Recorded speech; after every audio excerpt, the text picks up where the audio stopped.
Dear student, subject science में हमारे हैं बेबीज। ठीक है, अब हमारे सिलेबस के कंप्लीट हो गए। जैसे मैंने तुम्हें बताया था, टाइगर के बेबी को भी कब बोलते हैं, ठीक है, और लॉयन के बेबी को भी कब बोलते हैं, ऐसे हॉर्स के बेबी को फाउल बोलते हैं। लेकिन अब हमारे बहुत ज़्यादा करेंगे तो हमें लर्न नहीं हो पाएंगे, हम छोटे छोटे बच्चे हैं, ठीक है, तो इसलिए हमारा सिलेबस 8 में ही कंप्लीट होता है। अब इसका LFT मतलब लर्न फॉर टेस्ट, ठीक है।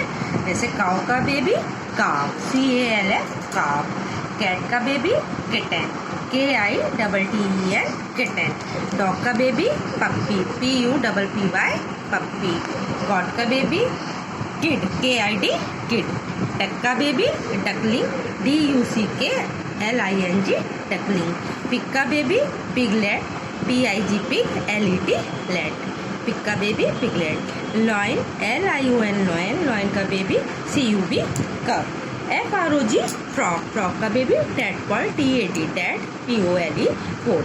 ये लर्न करेंगे टेस्ट के लिए।